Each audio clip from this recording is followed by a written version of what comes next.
Hello everyone, welcome to learn with Shifali. तो आज हम क्लास 9 की जो न्यू बुक है दैट इज़ एक्सप्लोरेशन उसका हम चैप्टर नंबर फर्स्ट पढ़ने वाले हैं।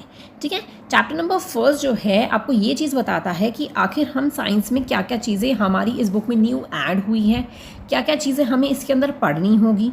ठीक है, कि आखिर एक्सप्लोर करना होगा हमें इस क्लास 9 की बुक को। एक्सप्लोरेशन का मतलब क्या होता है? खोजना होता है कि हमें साइंस को क्या करना है, एक्सप्लोर करना है। सेकेंडरी साइंस बोला गया, दैट इज़ 9-10 की साइंस को हम सेकेंडरी साइंस बोलते हैं। ठीक है, सेकेंडरी साइंस को मतलब हमें वर्ल्ड में जो साइंस है उसको एक्सप्लोर करना है। एक्सप्लोरेशन का खाली सिर्फ यही मतलब नहीं होता कि हमें अननोन को नोन बनाना है। ठीक है, नेचर में बहुत से हिडन पैटर्न्स होते हैं, उनको समझना होता है।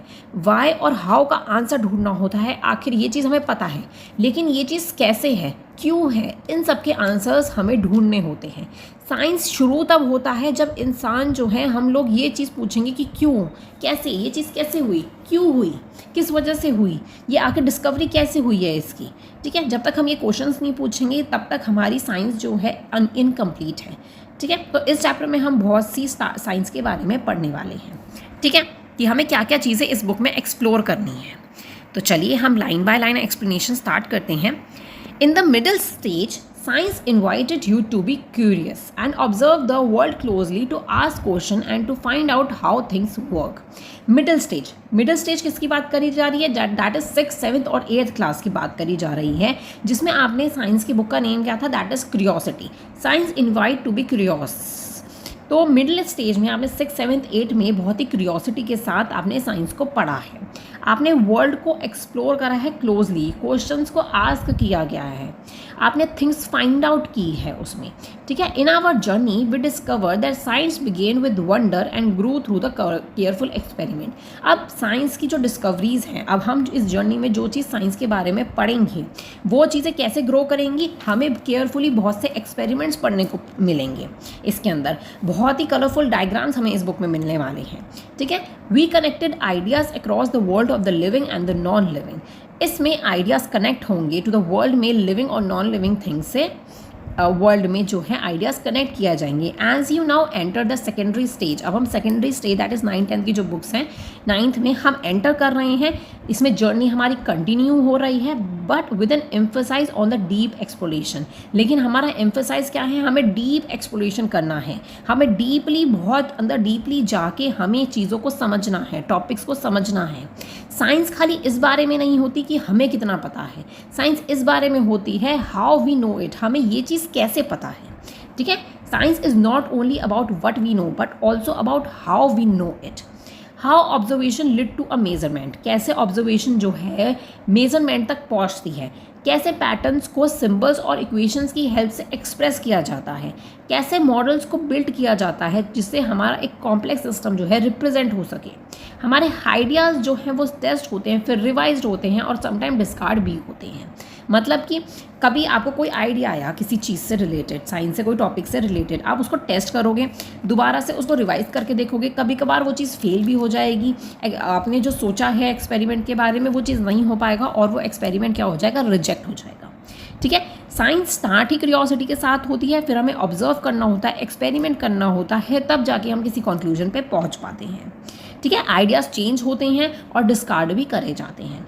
ठीक है, इन आवर सेकेंडरी स्टेज में टेक्स्ट बुक का जो नेम है that is explanation will look more closely, think more carefully and find out how scientific ideas helps to make a sense of nature, technology और our places within them.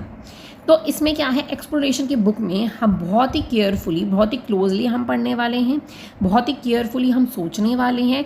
Scientific ideas जो है हमारी nature, technology और हमारे आसपास की चीज़ों में, आसपास के प्लेसेस में कैसे काम आती हैं।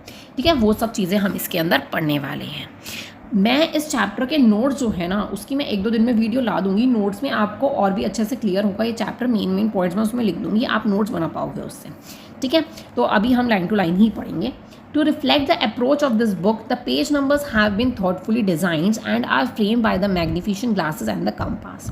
तो इस टेक्स्ट बुक्स के अंदर ना जो पेज नंबर है, जैसे पेज ये चैप्टर कौन से पेज नंबर पे है, तो उन पेजेस को जहाँ पे 1 2 3 ये सब लिखा रहता है वो फ्रेम किए गए हैं किससे, किसी चैप्टर के नंबर्स में मैग्निफिकेंट ग्लासेस बना हुआ होगा और किसी पे कंपास बना हुआ होगा। तो इनका क्या मतलब होता है?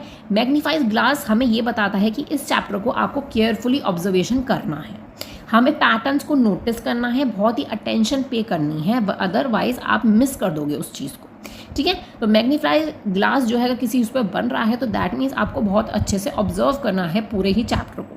ठीक है, अटेंशन पे करनी है। The compass remind us that explorer also need direction. तो कंपास ये हमें रिमाइंड कराएगा, कंपास बन रहा है किसी चैप्टर पे, किसी पेज नंबर पे, कि एक्सप्लोरेशन को डायरेक्शन की भी नीड होती है। हमें एक एप्रोप्रिएट मॉडल चूज़ करना होगा, राइट क्वेश्चंस चूज़ करने होंगे, हमें लिमिटेशंस पता होनी चाहिए उस आइडिया की जो भी चीज़ उसमें पढ़ाई जा रही है, कि हमें कौन सा आइडिया कब अप्लाई करना है वो चीज़ भी हमें उस चैप्टर में पता होनी चाहिए। ठीक है, तो कंपास का मीनिंग यही हो गया दैट हमें डायरेक्शन की भी नीड होती है। ठीक है, और दोनों एक साथ मिलकर क्या करते हैं, साइंस को बहुत ही एमफुली जो है सेंस कर पाते हैं हम केयर और पर्पस के साथ। ठीक है, किसी भी चीज़ को। ठीक है, तो ये हमारी स्टार्टिंग दे रखी थी बुक के बारे में। आगे देखते हैं। The natural world is complex. हमारा नेचुरल वर्ल्ड बहुत कॉम्प्लेक्स है, बहुत सी ऐसी चीज़ें हैं साइंस से रिलेटेड जो कि हमें नहीं पता है। स्टडी करेंगे हम फुल डिटेल में, जो कि इम्पॉसिबल होता है।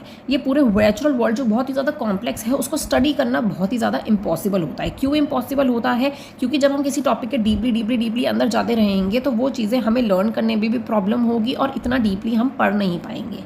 To make the senses of this complexity science uses models. ठीक है, तो मॉडल का यूज़ किया जाता है, रियलिटी को सिंपल बनाने के लिए मॉडल का यूज़ किया जाता है। ठीक है, science uses model. These are simplified way of looking at a real system that focus only what is more important for a given question. ये मॉडल्स जो हैं वो सिंप्लीफाई करने में हेल्प करते हैं, वो सिर्फ उन्हीं चीज़ पे फोकस करते हैं जो कि इंपॉर्टेंट है किसी क्वेश्चन के लिए। अगर कोई भी क्वेश्चन है, ठीक है, तो उसके मेन पॉइंट्स पे ही फोकस किया जाएगा, ज़्यादा डिटेल में नहीं जाया जाएगा। तो इसीलिए मॉडल्स का यूज़ किया जाता है। जैसे कि इन फिज़िक्स की अगर बात करते हैं तो एक मूविंग कार जो है वो एक सिंगल पॉइंट से हम रिप्रेजेंट करते हैं कि वो एक सिंगल कार जो है एक सिंगल पॉइंट से चल रही है। ठीक है, तो इसके अंदर हम क्या करते हैं कि मॉडल्स अगर हम बहुत ही सिंपली वे में बना रहे हैं तो हम बहुत सी डिटेल्स को इग्नोर कर देते हैं। तो ये जो मिस्टेक्स होती हैं ये पर्पसली की जाती है। ठीक है, जिससे हम अपनी पढ़ाई को क्या है सिंपल बना सके। अब ये जो हमें फिजिक्स का मैंने पॉइंट बताया आपको कि moving car may be represent as a single point. ठीक है, तो मूविंग कार चल रही है एक सिंपल पॉइंट से, लेकिन हमने क्या डिटेल्स इसमें इग्नोर करी गई है, उसका शेप, उसका कलर, उसका साइज़, ये सब चीज़ें तो हमने इग्नोर ही कर दी। तो ये चीज़ें जो है वो इतनी इंपॉर्टेंट नहीं है हमें पढ़ना। किसी भी क्वेश्चन, अगर कोई भी क्वेश्चन इसमें आता है इससे रिलेटेड, तो शेप, कार, साइज़ ये बताना इंपॉर्टेंट नहीं होता है। तो मॉडल्स इसीलिए होते हैं जिससे हम चीज़ को सिंप्लीफाई कर सकें, ठीक है, आसानी से बता सकें, और ये जो चीज़ें होती हैं फालतू की, इन सबको हम क्या कर सकें, इग्नोर कर सकें। ठीक है, वाइल इन केमिस्ट्री में atoms and molecules are drawn as a sphere and bonds.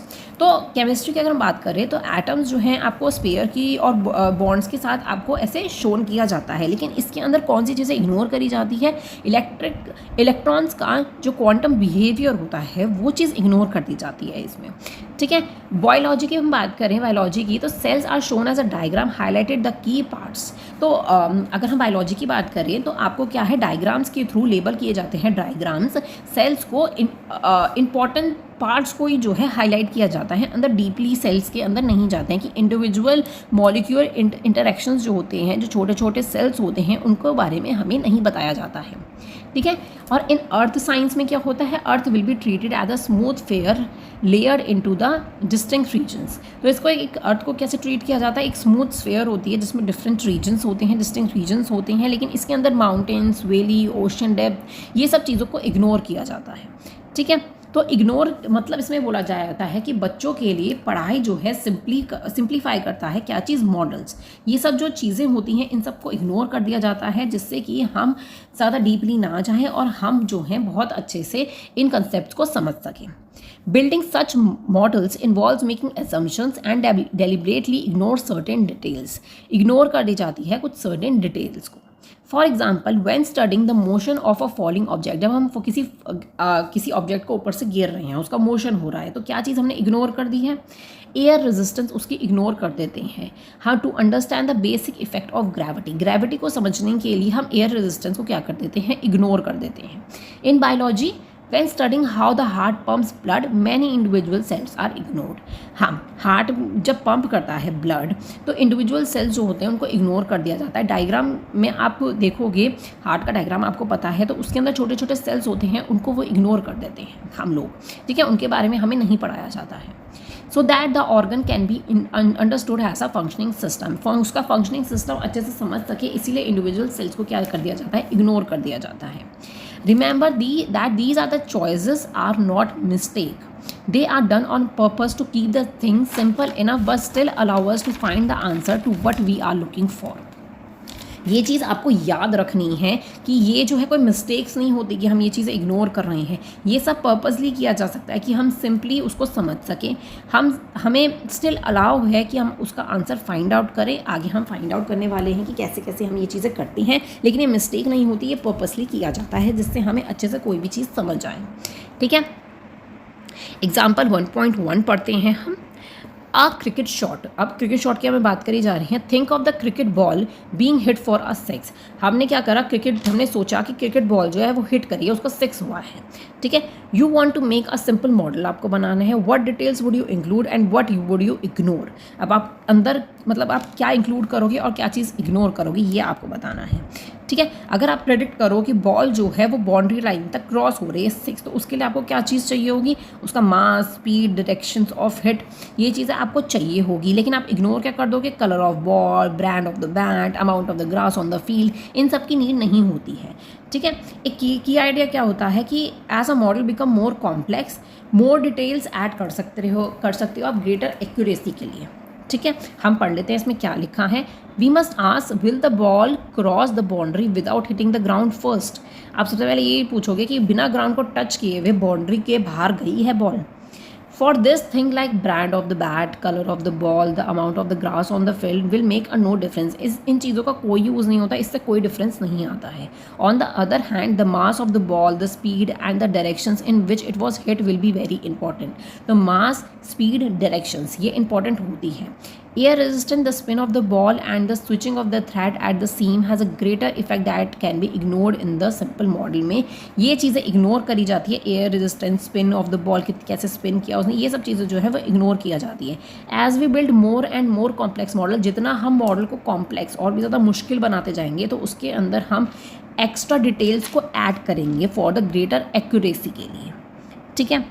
तो जो ऊपर हमने पढ़ा कि हम चीज़ों को इग्नोर कर देते हैं, उसका एग्जाम्पल था अ क्रिकेट शॉट, ठीक है। इससे रिलेटेड मैं अपने आप से क्वेश्चंस बना के दूंगी, तो उसमें हम और भी ऐसे क्वेश्चंस पढ़ेंगे। तो एग्जाम्पल नंबर 1.1 हमसे आपको क्लियर हो गया होगा कि हम कुछ चीज़ों को इग्नोर क्यों करते आए हैं, ठीक है। अब सबसे पहले हम इन साइंटिस्ट के बारे में पढ़ेंगे, ठीक है। तो एक साइंटिस्ट हैं that is Meghnad Saha on an Indian postage stamp, ठीक है। अब ये जो होता है, ये साइड में हमें जो ये दे रखे हैं मीट अ साइंटिस्ट, ये टॉपिक्स इसीलिए होता है क्योंकि ये जो साइंटिस्ट होते हैं इंडियन साइंटिस्ट होते हैं, ठीक है। तो उन्होंने कैसे कैसे कौन कौन सी चीज़ें डिस्कवरी की हैं वो हम मतलब अब आपका 9th का पूरा सिलेबस जो है ना वो इंडियन राइटर्स, इंडियन साइंटिस्ट, इन सब पे ही होगा। आप इंडियन चीज़ों के बारे में ही पढ़ोगे, इंडियन लोगों के बारे में ही पढ़ने वाले हो। तो सिंप्लीफाई द स्टार्स, इन्होंने स्टार्स के जो कलर है उसको मतलब डिस्कवर किया था कि ये वैसे एक ग्रेट इंडियन फिलोसफर्स थे जिन्होंने स्टार्स के बारे में क्या करी थी, स्टडी की थी। He did not try to model every atom और एवरी एक्शंस को उन्होंने स्टडी ही नहीं किया था, ठीक है। उन्होंने क्या किया था, स्टार को एज अ हॉट गैस लिया था, कॉम्प्लेक्स प्रोसेस को इन्होंने इग्नोर कर दिया था। उन्होंने सिर्फ टेम्परेचर, प्रेशर और एटम्स फॉर्म आयन्स पे इन पे फोकस किया था, ठीक है। क्योंकि उन्होंने क्या किया था, उन्होंने सिंपली ये अलाउ कर दिया था कि उन्होंने कलर ऑफ द स्टार को टेम्परेचर से कनेक्ट कर दिया था कि ऊपर जो है टेम्परेचर बहुत कम है, इसीलिए स्टार का कलर जो है वाइट है, ठीक है। तो आप पढ़ सकते हैं science often begin by ignoring the details को इग्नोर करना ही साइंस की बिगिनिंग होती है।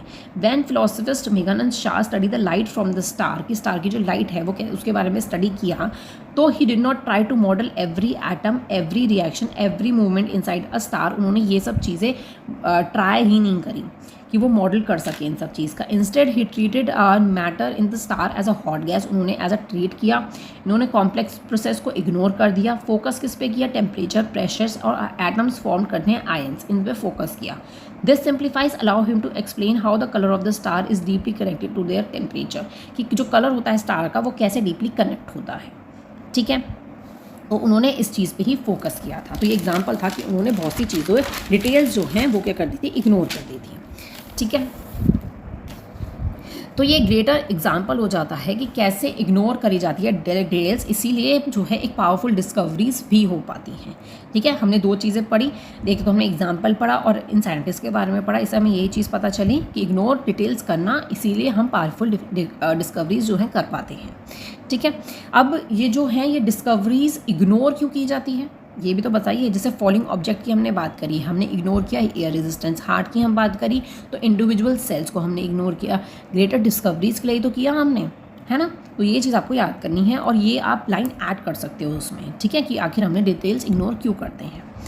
ठीक है, एक्टिविटी 1.1 लेट अस मॉडल। ठीक है, तो आपको ये एक क्वेश्चन दे रखा है जो कि हम क्वेश्चन आंसर वीडियो में करेंगे। हम ये पढ़ लेते हैं। Suppose you ride a bicycle from your school to your home, you want to model the time it's take go home from the school. What details would you keep? What details could you ignore? Suggest why ignoring such some details may actually be useful. तो अब क्या कर रहा है, एक बच्चा जो है वो बाइसाइकिल से स्कूल से घर जा रहा है। तो उस मॉडल में the time it take to go home from the school, home से घर जाना और घर से होम जाना, तो डिटेल्स आप कौन सी इसमें रखोगे, कौन से इग्नोर करोगे, वो चीज़ आपको बतानी है।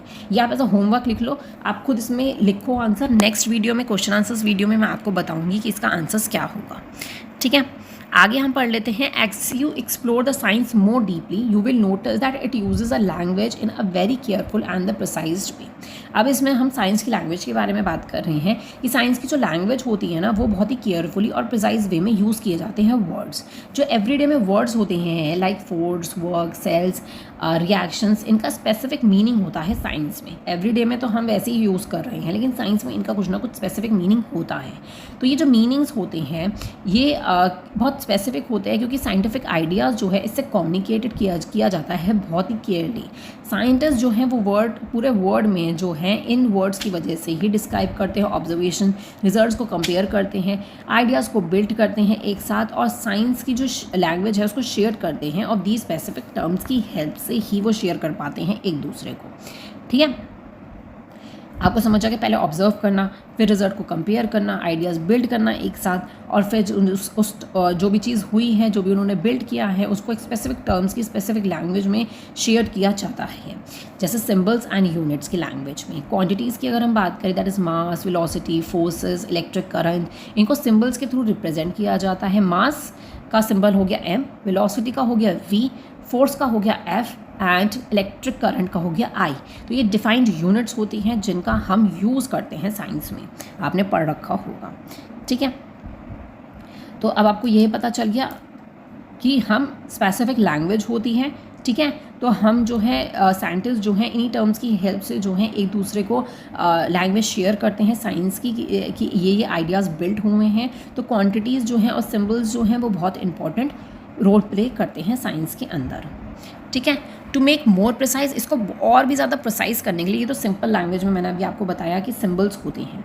ठीक है, अब और ज़्यादा प्रिसाइज करने के लिए इसमें साइंस में क्या यूज़ होता है, to turn to mathematics turn होता है, जिससे हम रिलेशनशिप बता सकें इसका क्वांटिटीज़ का, जो कि एक्सप्रेस हो सके क्लियरली और टेस्ट कर पाए हम केयरफुली। ठीक है, क्योंकि क्या होता है, क्योंकि अगर जैसे आपने साइंस में भी देखे होंगे न्यूमेरिकल्स होते हैं, क्वेश्चंस होते हैं, तो मैथमेटिक्स तो ऑटोमेटिकली साइंस में ऐड हो जाएगी। जब 11th-12th में आप साइंस के साथ मैथ्स लेते हो तो मैथ्स का भी टोटली यूज होता है साइंस के अंदर।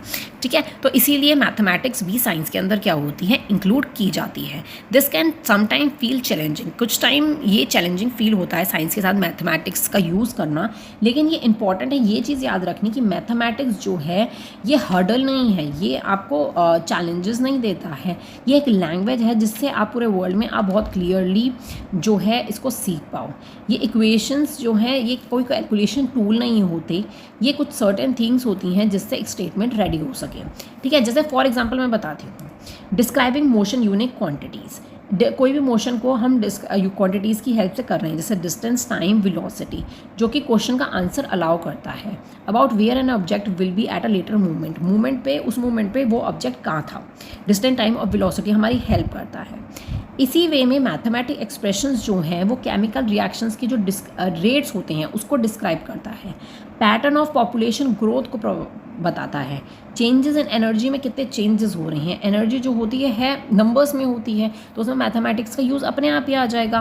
पैटर्न जो होता है पॉपुलेशन ग्रोथ का नंबर्स में होता है, तो इसीलिए आपको जो है केमिकल रिएक्शंस जो होते हैं वो नंबर्स में होते हैं, तो इसीलिए उसमें मैथमेटिक्स का यूज़ किया जाता है। हमें मैथमेटिक्स को कभी भी मेमोराइज़ नहीं करना है, उनकी इक्वेशंस को लर्न नहीं करना होता है, हमें समझना होता है। ठीक है, ये रिलेशनशिप बताता है। ठीक है, it means understanding the situation first. हमें सबसे पहले सिचुएशन को अंडरस्टैंड करना है, हमें क्वांटिटीज़ को आइडेंटिफाई करना है कि इस क्वेश्चन में कौन कौन सी क्वांटिटीज़ की हमें हेल्प होगी। ठीक है, फिर उसके बाद हमें मैथमेटिक रिलेशनशिप बनाना है टू रीज़न केयरफुली। इस मदद से मैथमेटिक्स जो है एक पावरफुल लैंग्वेज है सोचने की, not just for finding a numerical answers find करने के लिए नहीं, सोचने के लिए भी। आपको फर्स्ट फोकस करना है understanding the situations, the quantities involve and the equation will be begin to feel the less like obstacle, more like a helpful guide in your exploration of science.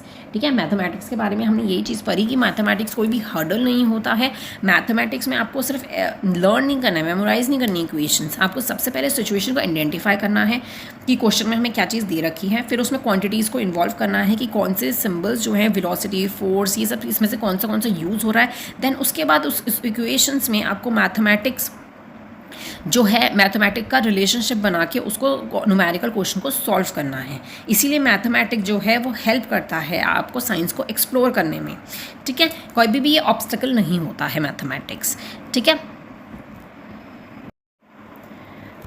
अब हम यहाँ पे बात करते हैं थ्रेड ऑफ क्यूरियोसिटी, ये वाला block पढ़ते हैं। Why is the speed of the light denoted by C. तो स्पीड ऑफ द लाइट जो है उसको हम सी से डिनोट क्यों करते हैं। ठीक है, ये क्यूरियोसिटी का सवाल हो गया। ना तो स्पीड का जो फर्स्ट वर्ड है वो सी से है, ना ही लाइट का जो फर्स्ट वर्ड है वो सी से है। नॉर्मली ऐसे कर दिया जाता है ना सिम्बल्स को, लेकिन साइंटिफिक सिम्बल्स जो होते हैं हिस्ट्री से आते हैं।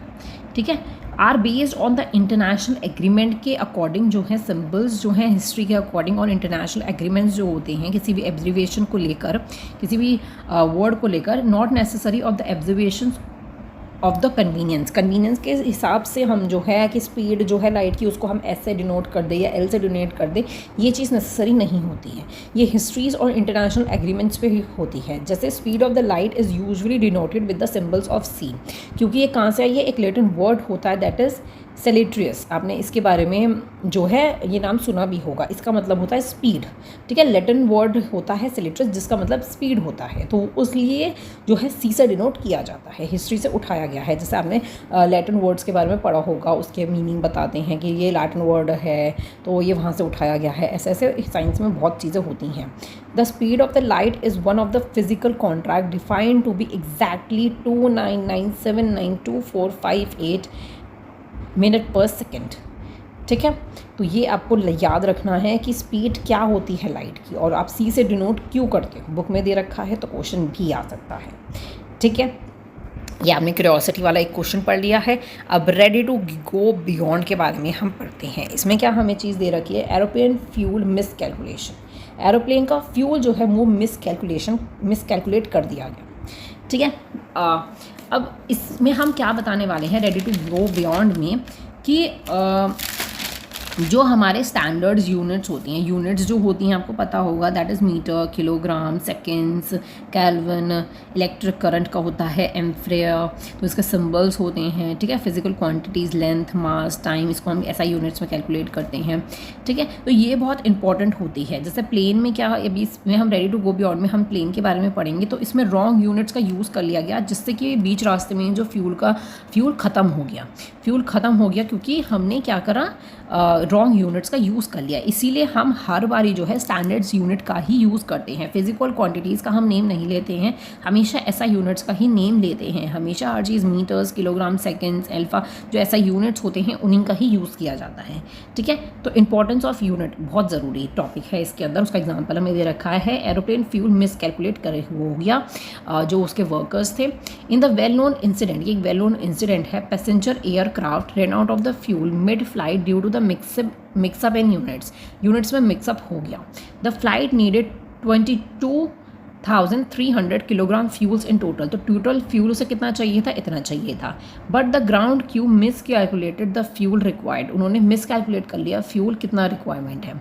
Since they use the density of the fuel in the pounds पर litre rather than the kilogram पर लीटर, उन्होंने जो फ्यूल है उसको जितनी डेंसिटी ऑफ फ्यूल को पाउंड्स पर लीटर में कैलकुलेट कर लिया, जबकि हमें किलोग्राम पर लीटर में कैलकुलेट करना था। The aircraft was about 15,000 litre short of the fuel, 15,000 litre का शॉर्ट हो गया फ्यूल, ये तो बहुत ज़्यादा लीटर का अमाउंट हो गया। Likely could glide to an emergency line, वो तो हमारी एमरजेंसी लैंडिंग हो गई। Which damage the aircraft through there were no casualty, कोई भी कैजुअलिटी नहीं थी, किसी की भी चोट वगैरह किसी को भी नहीं लगी थी, एयरक्राफ्ट को थोड़ा सा बहुत डैमेज हुआ था। Pounds and kilograms are very different, pounds और किलोग्राम बहुत ज़्यादा डिफरेंट होती है। Using standard units everywhere avoid the conventions and the errors को हमेशा अवॉइड करता है, इसीलिए हर चीज़ के अंदर हमेशा स्टैंडर्ड्स यूनिट्स का ही यूज़ किया जाता है। ठीक है, आई होप आपको स्टैंडर्ड यूनिट के बारे में भी पता चल गया होगा। इसके अंदर आगे साइंस में हम पढ़ेंगे इन सब चीज़ों के बारे में कि स्टैंडर्ड्स यूनिट का ही हम हर चीज़ में यूज़ करेंगे साइंस में। ठीक है, आगे देख लेते हैं थ्रेड्स ऑफ क्यूरियोसिटी। अब इसमें क्या बोल रखा है, why is kilogram used everywhere, हर समय फ्रूट्स वेजिटेबल्स हम कुछ भी चीज़ बाय करते हैं तो उसमें हम किलोग्राम का ही यूज़ करते हैं। आखिर किलोग्राम क्यों यूज़ किया जाता है? ठीक है, when we buy a rice और the vegetable we expect a kilogram to means the same amount everywhere, kilogram के अकॉर्डिंग ही हम ये चीज़ एक्सपेक्ट करते हैं कि सेम अमाउंट हर जगह होगा। Imagine the confusion if you use a different weight everywhere, अगर हम डिफरेंट वेट हर जगह यूज़ करेंगे तो thankfully measure are based on the agreed international standard not a local objects और द ओपिनियंस। अगर हम डिफरेंट वेट भी यूज़ करते हैं तो मेज़रमेंट जो होगा वो एग्रीड इंटरनेशनल स्टैंडर्ड्स के अकॉर्डिंग ही होगा। जो SI यूनिट्स है, स्टैंडर्ड्स यूनिट्स है, उनके अकॉर्डिंग ही किया जाएगा। ठीक है, कोई भी लोकल ऑब्जेक्ट्स या फिर ओपिनियंस के अकॉर्डिंग नहीं होगा कि हाँ ये तो इतना ही होगा, कोई भी लोकल ऑब्जेक्ट उठा के रख दो उसके ऊपर, तो उसके अकॉर्डिंग नहीं किया जाता है। Standard units allow scientific results to be compared and ensure fairness in the daily life and the trades. तो स्टैंडर्ड यूनिट्स हमेशा साइंटिफिक रिजल्ट देते हैं कंपेयर करने के लिए, और हमेशा फेयरनेस होती है डेली लाइफ के चीज़ों में और ट्रेड्स में भी। ठीक है, तो इसमें स्टैंडर्ड यूनिट्स का इंपॉर्टेंस बताई गई है ready to go beyond and the threads of curiosity में। ठीक है, आगे हम पढ़ लेते हैं। As observation are repeated, measurement refined and the ideas tested through the experiment, we can organise our understanding of the world in the systematic way. अब हम ऑब्जर्वेशंस को हमेशा रिपीट करते हैं कि ये चीज़ हमने ऑब्जर्व करी तो उसको हम रिपीट करते हैं, मेजरमेंट करते हैं, आइडियाज़ टेस्ट करते हैं एक्सपेरिमेंट के थ्रू, और हम फिर उसे ऑर्गेनाइज करते हैं, पूरे वर्ल्ड को बताते हैं सिस्टमैटिक वे में कि कैसे कैसे ये चीज़ हुई है। ठीक है, साइंस में भी हम बहुत सिस्टमैटिक वे में सारी चीज़ें पढ़ते हैं कि ये चीज़ हमने ऑब्जर्व की, फिर हमने एक्सपेरिमेंट किया, देन उसका रिजल्ट निकल कर आया। In the secondary stage you will come across terms such as laws, theories and principles. तो हम इन तीनों चीज़ों के बारे में हम इस सेकेंडरी स्टेज 9th में हम पढ़ेंगे लॉज, थ्योरीज और principles. Terms that have a specific meaning in science, in terms का एक स्पेसिफिक मीनिंग होता है साइंस के अंदर। ठीक है, तो क्या क्या मीनिंग होता है वो हम पढ़ लेते हैं। तो a law usually describe a regular pattern observed in nature offer expressed using words और द मैथमेटिकल रिलेशनशिप। तो लॉज जो होते हैं वो रेगुलर पैटर्न्स होते हैं जो नेचर के अंदर ऑब्जर्व किया जाता है। मतलब एक साइंटिफिक लॉ होता है जो कि ये चीज़ डिस्क्राइब करता है कि नेचर में आखिर क्या चीज़ हो रही है और एक फिक्स्ड पैटर्न में हो रही है। For example Newton's law of motion explain the jerk felt when the bus stop suddenly. Newton's law of motion में क्या होता है, जैसे आप बस पे हो, बस जब रुकी तो आपको एक झटका लगा, आप आगे को हुए। ठीक है, हर बारी ये सेम चीज़ ही होती है, जब भी बस रुकती है झटका लगता है आप आगे को हो जाते हो, कभी भी ऐसा नहीं है कि आप सीधे खड़े हो, ये हर टाइम होता है, हर टाइम रिपीट होता है। तो यही चीज़ हो रहा है, एक फिक्स्ड पैटर्न में होता है, कि जो भी नेचर में होने वाला है वो चीज़ बताता है। लॉ एक फिक्स पैटर्न में होता है, जैसे न्यूटन लॉ ऑफ मोशन। ठीक है, ये आप एग्जांपल लिख सकते हैं इसके अंदर अगर आता है एग्जाम्स में। आगे देखते हैं थ्योरी क्या होता है। Theory goes a step further, provide an explanation of why those patterns occur, usually based on the evidence gathered over time and available at that time। तो थ्योरीज जो है वो लॉ से एक कदम आगे हैं। अभी इसमें क्या बोला गया है कि एक्सप्लेनेशन प्रोवाइड करता है, जो ऊपर हमने क्या बात एक फिक्स पैटर्न की बात करी थी, लेकिन ये फिक्स पैटर्न आखिर क्यों हुआ, एविडेंस के बेस्ड पे, टाइम के बेस पे, अवेलेबल एट दैट टाइम, उस टाइम के अकॉर्डिंग ही हमें ये चीज़ बताई जाती है कि उसकी थ्योरी हमें बतानी है, उसको एक्सप्लेन करना है कि आखिर ये फिक्स पैटर्न जो है ये चीज़ कैसे हुई है। ठीक है, आप ऐसे लिख सकते हैं कि a scientific theory explain why and how something happen, आखिर ये चीज़ क्यों हुई है, एक स्ट्रॉन्ग एविडेंस के बेस्ड पे हमें बताना होता है, तो यही थ्योरी कहलाई गई है। For example the atomic theory explain how molecules are found. एक एटॉमिक थ्योरी जो कि हम एटम्स एंड मॉलिक्यूल्स के चैप्टर में पढ़ेंगे, ठीक है, एटॉमिक थ्योरी होती है जो कि हमें बताएगी कि मॉलिक्यूल्स आखिर कैसे फॉर्म्ड हुए। ठीक है, थ्योरी में हमें एक्सप्लेनेशन चाहिए होती है एविडेंस के अकॉर्डिंग। प्रिंसिपल्स की हम बात करते हैं। Principles are the broad idea that help us make senses in the given situations.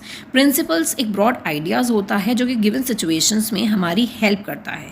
जैसे principle of conservation of energy being applied when the stair climbing up the stairs. तो principle of conservation of energy apply किया जाता है जब हम stairs climb करते हैं तो। ठीक है, प्रिंसिपल एक जर्नल रूल हो गया या फिर आइडिया बोल सकते हो, जो कि हमारी अंडरस्टैंड और साइंस को अप्लाई करने में डिफरेंट सिचुएशंस में हेल्प करता है।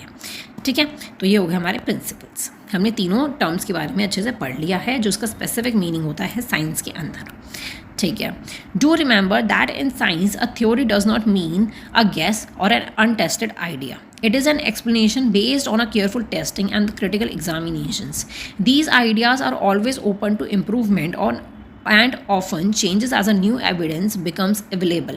This is the key features of the science that make it reliable. अब इसमें की फीचर के बारे में हम बात कर रहे हैं साइंस की, कि आपको याद है कि थ्योरीज जो है उसमें हम कोई गैस नहीं कर सकते या फिर अनटेस्टेड आइडियाज़ का हम यूज़, उनका कुछ मीन नहीं होता। हमें एक एक्सप्लेनेशन चाहिए होती है जिससे हमने केयरफुली टेस्टिंग की हो, क्रिटिकल एग्जामिनेशन किया हो, तो हम एक्सप्लेनेशन दे सकते हैं। ये जो आइडिया होते हैं ये इम्प्रूवमेंट के लिए होते हैं एंड ऑफन चेंजेस के लिए होते हैं, जिससे न्यू एविडेंस जो है वो निकल कर आते हैं। जब हम टेस्ट करते रहेंगे उसको बहुत अच्छे से, उसको क्रिटिकल एग्जामिनेशन करेंगे किसी भी थ्योरी को, तो यही साइंस का की फीचर है कि वो एक रिलायबल होता है और न्यू एविडेंस जो है हमें अवेलेबल हो जाते हैं। ठीक है, तो इसमें हमने पढ़ा this is the key feature that make it reliable. ये लाइन आपको याद रखनी है। आगे देखते हैं, one of the most remarkable strength of the science is its ability to make predictions. सबसे बड़ी स्ट्रेंथ, रिमार्केबल स्ट्रेंथ क्या होती है साइंस की, कि प्रेडिक्शंस करना। अब प्रेडिक्शंस क्या होता है, साइंटिफिक प्रेडिक्शंस होती हैं जो कि साइंस की क्या होती है, स्ट्रेंथ होती है, कि क्या चीज़ हम प्रेडिक्ट कर रहे हैं, मतलब किसी चीज़ को हम प्रेडिक्ट कर रहे हैं। When laws, theories and the models are well established, they allow us to anticipate what will happen under a new and the different conditions before we can perform an experiment. हम क्या करते हैं, पहले prediction करने लग जाते हैं कि आखिर हम जब ये एक्सपेरिमेंट परफॉर्म करेंगे तो क्या चीज़ रिजल्ट निकल के आएगी डिफरेंट कंडीशंस में। ठीक है, थोड़ा सा मतलब इमेजिन करने लग जाते हैं, प्रोडिक्शंस करने लग जाते हैं हम before we can perform experiment. In many cases if we can't perform an experiment, बहुत से केसेस में हम एक्सपेरिमेंट्स परफॉर्म ही नहीं कर पाते हैं। यूजिंग आइडियाज़ अबाउट मोशन, अब हम यहाँ मोशन की बात कर रहे हैं, we can predict how far a kicked football will travel. हम ये प्रेडिक्ट कर सकते हैं अप्रॉक्सीमेटली करके कि हमने फुटबॉल को किक किया तो वो कितनी दूर तक गई होगी। Using a knowledge of chemical reactions we can estimate how much carbon dioxide will be reduced. Chemical reaction की हमें नॉलेज है तो हमें ये चीज़ पता हो सकती है, हम एस्टिमेट लगा सकते हैं कि कार्बन डाइऑक्साइड कितनी प्रोड्यूस हुई होगी। How a break bread would be using a biological principles के अकॉर्डिंग कि बेक, अगर हमें ब्रेड को बेक करना है तो कितनी सॉफ्ट पे हम सॉफ्ट कर सकते हैं। We can predict how one breathing would change while running. हम प्रेडिक्ट कर सकते हैं कि वंस ब्रीथिंग एक ब्रीथ करेंगे तो रनिंग में क्या क्या चेंजेस आ सकते हैं। Remember that these predictions are not guesses. ये प्रेडिक्शंस जो होती हैं ये कोई गैसेस नहीं होती हैं। They are reasons, expectations based on the evidence and careful thinking. हम बहुत अच्छे से केयरफुल थिंक कर रहे हैं तो इसीलिए हम प्रेडिक्शंस कर पा रहे हैं जो कि हमारी हेल्प भी करते हैं। जब हम प्रेडिक्शंस करते हैं, ऑब्जर्वेशन को मैच करते हैं तो हमारे अंदर क्या आता है, कॉन्फिडेंस आता है कि साइंस ग्रो हो रही है, लेकिन ये इंपॉर्टेंट नहीं होता है कि साइंटिस्ट जो है बार बार उसको रीएग्जामिन करे, मॉडल्स को, एजम्पशंस को, मेजरमेंट को। कभी कभार प्रेडिक्शंस गलत भी हो जाती हैं। In this way, prediction is a powerful tool that derive further exploration and a deeper understanding of the world. ठीक है, तो प्रेडिक्शंस क्या होता है, इंपॉर्टेंट पॉइंट है। Prediction is a very powerful tools that derived further exploration and a deeper understanding of the world. ठीक है, इसमें हमने प्रेडिक्शंस के बारे में पढ़ा है। आगे देख लेते हैं। तो अब हम पढ़ेंगे पॉजेस एंड पाउंड्स। यहाँ लिखा है ना, तो इसमें क्या गिवन है हमें, think of the prediction you और your family made recently, for example the outcome of a cricket match, was it based on the evidence and reasoning or mainly on a guesswork? How can a scientific thinking improve such predictions? देखो इसमें क्या predictions के बारे में हम बात कर रहे हैं, ठीक है। तो जो भी अब क्रिकेट मैचेस वगैरह चल रहे हैं या हो चुके हैं, उनका जो आउटकम निकला है, आपने कुछ प्रेडिक्शंस किए कि ये जीत सकती है या इतने रन होंगे या ऐसा कुछ समथिंग, तो कि क्या साइंटिफिक थिंकिंग से आपके इन प्रेडिक्शंस इम्प्रूव हुए हैं? क्या आपका गेस वर्क जो है वो करेक्ट हुआ है या नहीं करेक्ट हुआ है? किस एविडेंस पे बेस्ड पे आप ये बोल रहे हो कि ये टीम जीतेगी या ये आउटकम निकलेगा या फिर ये चीज़ ऐसी होगी? ठीक है, तो वो चीज़ें आपको इसके अंदर लिखनी है। ओके, नेक्स्ट एग्जाम्पल दे रखा है हमें 1.2, इसके बारे में पढ़ते हैं। How do we check predictions? हम प्रेडिक्शंस को कैसे चेक करते हैं? वर्षा टोल्ड हर फ्रेंड्स मेघना it will raining this afternoon because the clouds look dark. और वर्षा अपनी फ्रेंड को, मेघना को क्या बोलती है कि हो सकता है मतलब कि फ्यूचर में, विल का हम यूज़ कर रहे हैं कि आफ्टरनून में क्या हो सकती है, रेन हो सकती है। क्यों हो सकती है? क्योंकि क्लाउड्स जो हैं वो डार्क लग रहे हैं उसे। Think of some questions Meghna could ask Varsha to make this prediction scientifically testable. तो आपको ये चीज़ें सोचनी है, वो कौन से क्वेश्चंस होंगे जो मेघना ने वर्षा से पूछे होंगे कि उसने जो प्रेडिक्शन की है वो साइंटिफिकली टेस्टेबल है या नहीं है। ठीक है, तो गुड साइंटिफिक्स जो हैं वो मेजरेबल एविडेंस के अकॉर्डिंग और पास्ट पैटर्न्स के अकॉर्डिंग किए जाते हैं। बिकॉज यहाँ पे रेन की बात करी जाए तो कि पास्ट में जो है किस टाइम पे रेन होती हैं, या रेन के टाइम पे क्या जो क्लाउड्स हैं वो डार्क हो जाते हैं। तो इसे हमें good scientific questions would look for the measurable evidence and past patterns. Question will simple yes and no answers are usually not so useful. Yes और नो के आंसर्स यूजुअली जो हैं वो यूज़फुल नहीं होते हैं। मेघना could ask Varsha's questions like these are just examples. तो एग्जांपल्स दे रखे हैं इसके अंदर। What was the condition of the sky when it is raining the last time? Last time condition क्या थी स्काई की जब रेन हुई थी? What is the humidity today?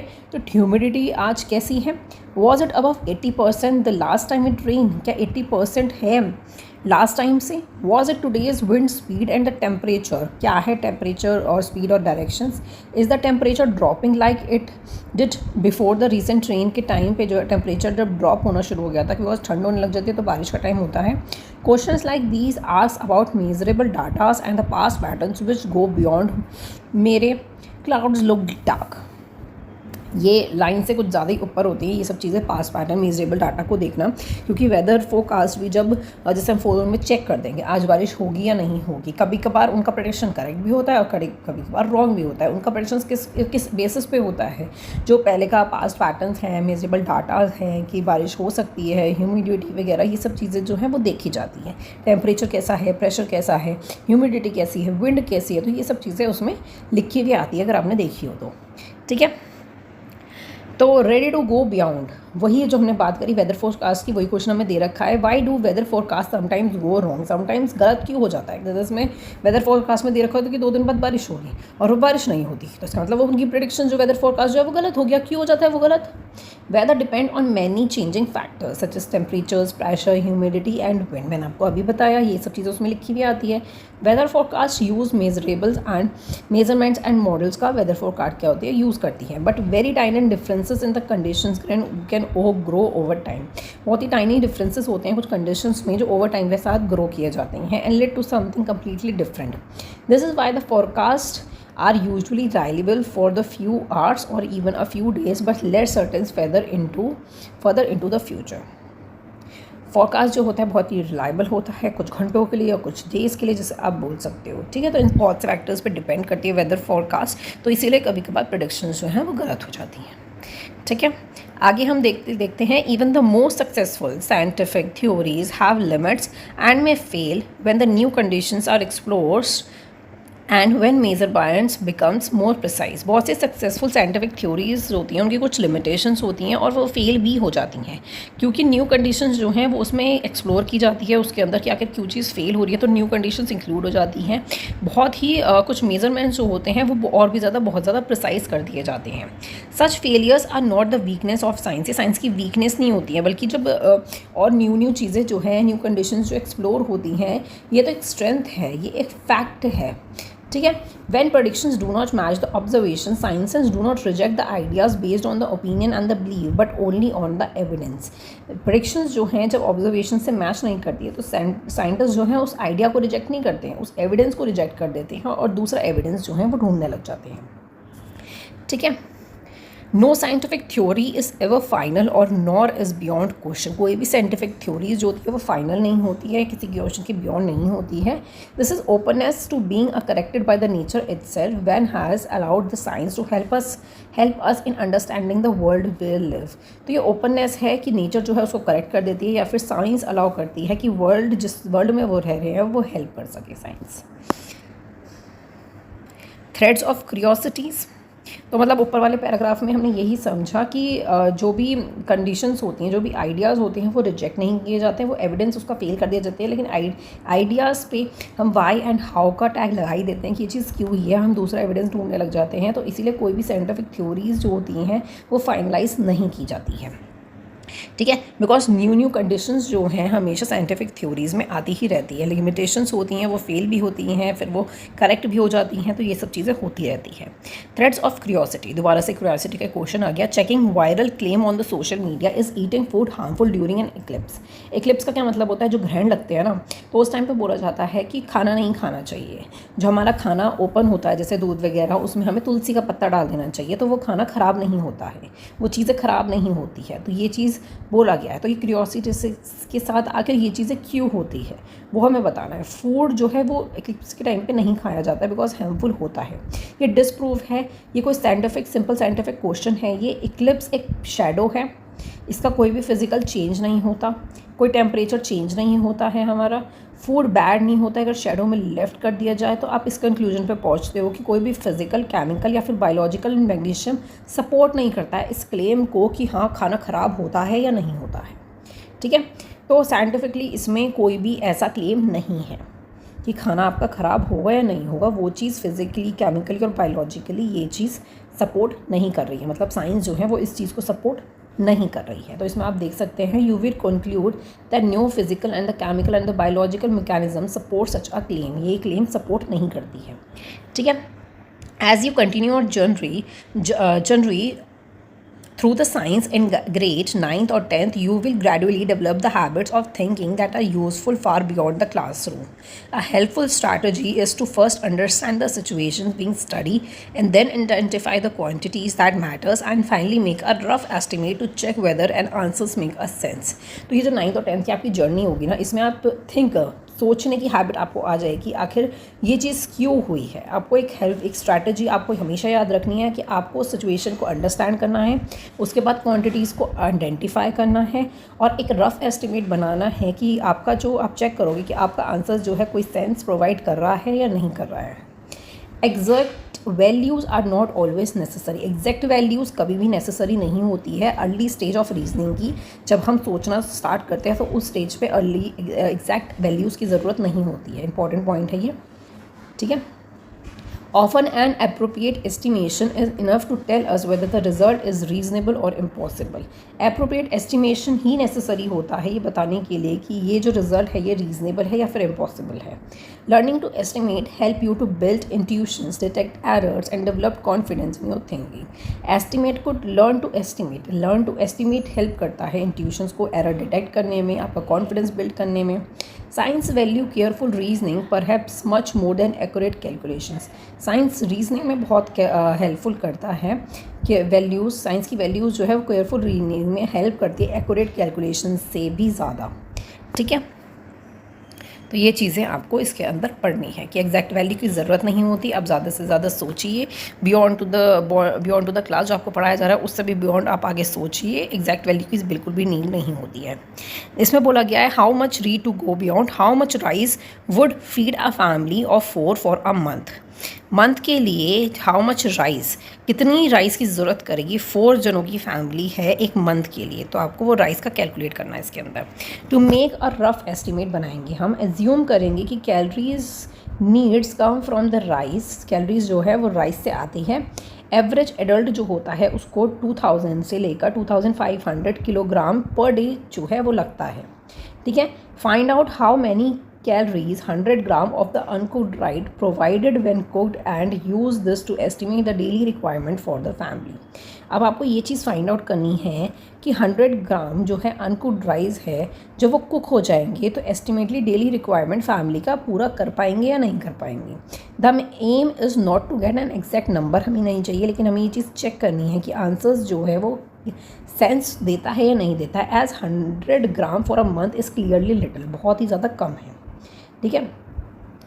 While a few tons is far too much, कुछ ton जो है बहुत फार है। कुछ एस्टिमेशंस हेल्प करती है साइंस को एवरीडे क्वेश्चंस में, फूड एंड रिसोर्सेज में, और ये शो करती है कि अप्रोप्रिएट रीजनिंग जो है एक इंपॉर्टेंट स्किल है। Such estimation help a correct science to everyday questions about how the foods and the resources and shows, ये इंपॉर्टेंट क्वेश्चन है कि साइंटिफिक स्किल्स में रीजनिंग जो है बहुत ही ज़्यादा हेल्पफुल करती है, आपकी एवरीडे क्वेश्चंस खाने, रिसोर्सेज एंड सबसे रिलेटेड जो होती हैं उन चीज़ों में हेल्प करती है, ठीक है। तो इसमें इसके बारे में बताया गया है। ओके, ये हमें कंसेप्ट समझ आ गया। आगे देख लेते हैं। हमें दे रखा है एग्जाम्पल नंबर 1.3। तो ये वाला जो एग्ज़ाम्पल है ना, ये मतलब estimate how many litre of air you breathe in 1 day, तो ये हमारी ब्रेथ से रिलेटेड है, तो ये हमें पूरा कैलकुलेट करना है। ये आपका होमवर्क है इस वीडियो का, ठीक है। आप खुद कैलकुलेट करो। नेक्स्ट वीडियो में इसे पूरा मैं सॉल्व करके दिखाऊंगी। हम नॉर्मली पढ़ लेते हैं। Start by estimating how much breath you take per minute में आप कितनी ब्रेथ लेंगे, and the volume of the one breath के वॉल्यूम क्या होगी। Your aim is not to find an exact value but a reasonable estimate होना चाहिए। आपको एग्जैक्ट वैल्यू जो है वो फाइंड आउट नहीं करनी है, ठीक है। तो इसमें हमें आंसर में क्या गिवन है कि at rest we take about 12 to 15 breath a minute and there was 16 into 20 that is 1440 minute in a day, ठीक है। इन अ डे में कितना लेता है वो 1440। So we take 18 to 22,000 breaths estimate में हम लेंगे, ठीक है। रफली about 20,000 breath a day, 20,000 breath हो गई इन अ दिन में, ठीक है। We also need to find the volume of the air in a one breath, तो वॉल्यूम भी हमें फाइंड आउट करना है। तो one way to estimate that is to think that it's take about 4 and 5 breath to fill a typical rubber party balloon में 4 या 5 breath में वो पार्टी बैलून जो होता है वो फिल हो जाता है, which when inflated has a value of about 2 liters। So one breath is perhaps about 0.5 liter। Hence we breathe in about 10,000 liter of air in a day. Now it is hard to see this that estimate is reasonable or not। Example balloon example पे जाएंगे तो हम ये तो 20 seconds में हमारा भर जाएगा 3 बैलून इन अ मिनट में। तो 3 balloon in a minute into 2 litre is equals to balloon and 140 minute in a day will gives about 8640 litres which is estimately purpose is reasonable close to earlier estimate of 10,000 litre के estimate हो गया। Naturally, we would get extremely tired very quickly after blowing the balloon non-stop, unlike normal restful breathing। से हम बहुत tired हो जाएंगे, हम थक जाएंगे, तो बहुत तेज़ भी हम सांस लेने लग जाएंगे। तो इसी वजह से नॉर्मल ब्रेथिंग से ये चीज़ बहुत ज़्यादा, तो आप इसको अगर ये क्वेश्चन में आ जाता, एग्ज़ाम्स में आ जाता है, तो आपको कैसे लिखोगे आप मुझे जो है इंस्टाग्राम पे आप मुझे मैसेज करके ज़रूर बताइएगा, ठीक है। सेकेंड, ये हमें पॉज एंड पाउडर दे रखा है। इसमें हमें वही describe one situation where an estimate answer is good enough and one where you would need a very exact value. तो इसको भी हम क्वेश्चन आंसर्स वीडियो में हम करेंगे, ठीक है। तो आगे देख लेते हैं। After grade 10 if you decided to study science, अगर आप ग्रेड 10 में साइंस डिसाइड करते हो, it will be divided into the branches में डिवाइडेड होंगे, physics, chemistry, biology, earth science में। And even in grade 9th और 10th में भी आपको चैप्टर्स सबके दे रखे हैं, एक ही बुक में दे रखे हैं, अलग बुक में नहीं दे रखे हैं. The chapters you will focus on such of these area. We have highlighted some exciting things you may learn about in the next level of boxes. ठीक है, जो बॉक्सेस आपको दे रखे हैं इसमें आप एक्साइटिंग थिंग्स जो हैं वो आपकी हाईलाइटेड होती है.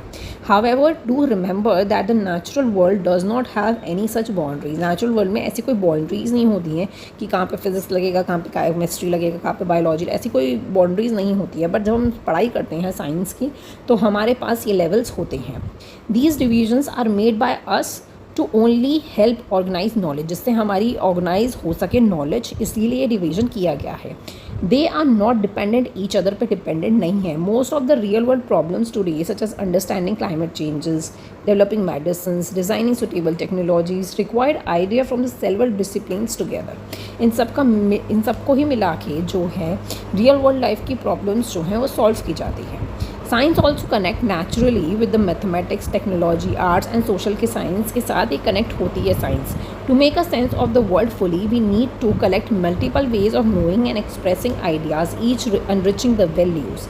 हमें मल्टीपल वेज में जो है नॉलेज कलेक्ट करनी है, उसे एक्सप्रेस करना है ऑर्डर्स को, ईच एनरिच द अदर्स. ठीक है, तो इसमें हमें ये बता रखा है कि बाउंड्रीज़ जो है वो रियल लाइफ में नहीं होती हैं. ये डिवीज़न जो होता है हमारी नॉलेज को जो है ऑर्गेनाइज करने के लिए होता है कि क्या चीज़ फिजिक्स में आती है, क्या चीज़ केमिस्ट्री में आती है, क्या चीज़ बायोलॉजी में आती है, क्या चीज़ अर्थ साइंस में आती है. ठीक है, तो ये इस पैराग्राफ में ये चीज़ बताई गई है. आगे हमें पॉज एंड पाउंड्स का दे रखा है. Choose a real life object, maybe a pressure cooker और द मोबाइल फोन, और a problem maybe a traffic jam near your school. Make a scratch listing what kind of ideas from the physics, chemistry, biology, earth science और the mathematics are involve. Show how at least 2 branches of science connect with your examples. 2 branches जो हैं वो connect होनी चाहिए. ठीक है, इनके साथ ऐसे आपको एग्जाम्पल्स बताने हैं. Ready to go beyond. अब इसमें क्या बोल रहा है, how does a marks really works. अब इसमें क्या बोल रखा है कि कुछ ना लिमिटेशंस भी होती है साइंटिफिक थ्योरीज़ की, वो मैं आपको बता देती हूँ कि बहुत से सक्सेसफुल थ्योरीज़ उनकी लिमिटेशंस होती हैं, जो कि हमने पहले भी बात की थी कि वो वीकनेसेस नहीं होती हैं. ठीक है, एप्रोप्रिएट नंबर्स की हमें ज़रूरत नहीं होती है, सिचुएशंस की आइडेंटिफाई करना होता है, रफ एस्टिमेट लगाना होता है, फिर देखना होता है कि आंसर का हमारा कुछ सेंस बन रहा है या नहीं बन रहा है. अब ये जो सब्जेक्ट्स होते हैं हमारे physics, chemistry, biology, earth science, तो उनके बारे में भी बताया गया है, मैंने आपको बताया है. तो ब्रांचेस वही चीज़ होती है, physics, chemistry, biology, earth science. तो इन सब चीज़ों में क्या क्या होता है. फिजिक्स में क्या होता है, matter, energy, forces, motion, electricity, light, substances, light. ठीक है, सब्सटेंसेस तो केमिस्ट्री में आ जाते हैं. तो हम इन सब चीज़ इसमें ये पढ़ेंगे. केमिस्ट्री में substances, reactions, atoms and molecules, ये सब चीज़ें हम पढ़ते हैं केमिस्ट्री में. बायोलॉजी में क्या पढ़ते हैं हम, लिविंग ऑर्गेनिज्म, सेल्स, इकोसिस्टम्स, ये सब चीज़ें पढ़ते हैं. हम अर्थ साइंस में हम क्या पढ़ते हैं, अर्थ सरफेस के बारे में, एटमॉस्फेयर के बारे में, क्लाइमेट के बारे में, रॉक्स के बारे में, हम इन सब चीज़ों के बारे में हम पढ़ते हैं. अब इसमें इसी टॉपिक के अंदर क्या आ जाता है कि मास्क जो है वो एक्चुअली में कैसे काम करता है. कोविड टाइम में हमने देखा कि मास्क का बहुत ज़्यादा यूज़ हुआ.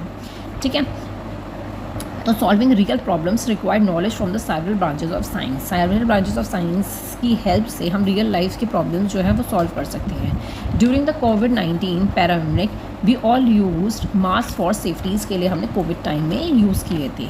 Understanding how a mask work required concept from the physics, कि कैसे मास्क जो है वो फिजिक्स के कंसेप्ट से रिक्वायर्ड होता है. दैट जो पार्टिकल्स होते हैं, मोशन और इलेक्ट्रोस्टिक अट्रैक्शन के, उनके केमिस्ट्री जो होती है, properties of polynomial fibres. Biology में साइंस एंड बिहेवियर जो होता है वायरस का. And mathematics include modelling, air flow and filtration efficiency. हमें चाहिए होती है कि पानी का फिल्ट्रेशन हो, एयर का फिल्ट्रेशन हो. बायोलॉजी में साइंस एंड बिहेवियर, वायरस का कैसा है कि वो एक दूसरे के छूने से फैल रहा है, क्या चीज़ हो रही है. तो ये चीज़ें हमें मास्क इस तरीके से हमारे हेल्प करता है चारों ही ब्रांचेस में. लास्ट में हमें दे रखा है कि finally as we have mention in every text book, science is not just a calculation of facts, equations and experiments. हमने टेक्स्ट बुक में ये मेंशन है कि साइंस खाली collections of facts, equations, experiments नहीं होता.